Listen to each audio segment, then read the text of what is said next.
Alors bonjour, bienvenue sur le designer de monuments S. Gagnon.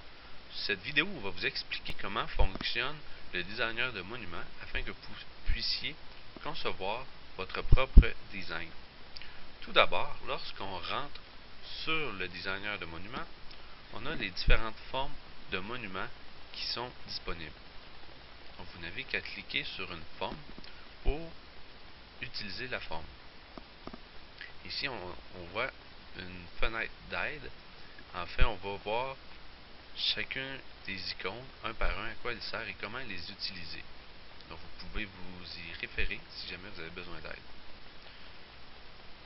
On a ici l'interface avec la forme de monument qu'on a choisi. Donc, le premier icône ici permet de choisir une image sur votre disque dur. Donc, si vous voulez mettre une photo personnalisée, vous pouvez la faire. Ici, on a les rectangles de sélection. Si on va sur la ligne bleue, les petites flèches s'ouvrent. Ça permet de déplacer un élément, que ce soit un texte, un dessin ou une image que vous avez apporté. Les carrés dans les coins et en haut et en bas servent à redimensionner une photo. Donc le ratio est toujours respecté lorsqu'on redimensionne une photo. Si vous voulez supprimer un élément, le petit X rouge va permettre de le faire. On va importer une image afin qu'on puisse le supprimer. Donc le petit X rouge sert à supprimer. Si vous souhaitez placer un élément en arrière-plan, ici il y a les options qui permettent d'envoyer à l'arrière ou à l'avant un élément.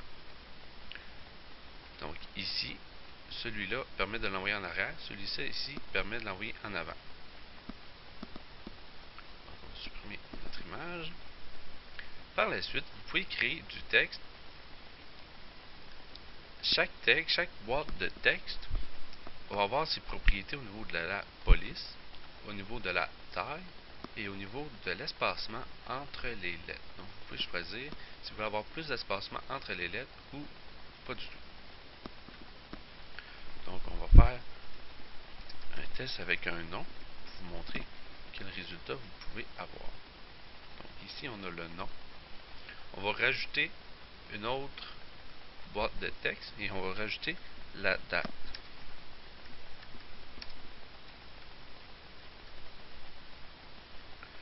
Donc on va trouver une autre police. Puis on va rapetisser le texte.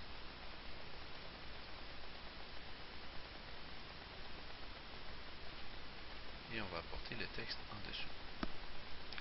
Si on veut aligner les deux textes pour qu'ils soient centrés, avec la touche Shift majuscule, on va sélectionner notre second texte, puis on va faire la touche d'alignement afin que les textes s'alignent. Donc, si vous voulez centrer vos textes, vous pouvez le faire grâce à cet outil. On va ici rajouter une autre ligne. En fait, on peut redimensionner une boîte en utilisant ces flèches-là et on va rajouter une date, par exemple, une date de décès. Voilà, donc on a créé notre texte, on a inséré une image. On peut insérer différents dessins. Chaque dessin est regroupé par catégorie.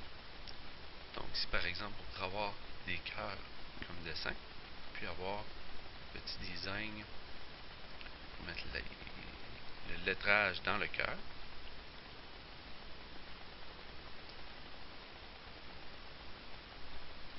Ou, si on veut, on peut mettre plusieurs dessins et on peut, comme je disais tout à l'heure, supprimer un dessin. Donc on va mettre d'autres éléments.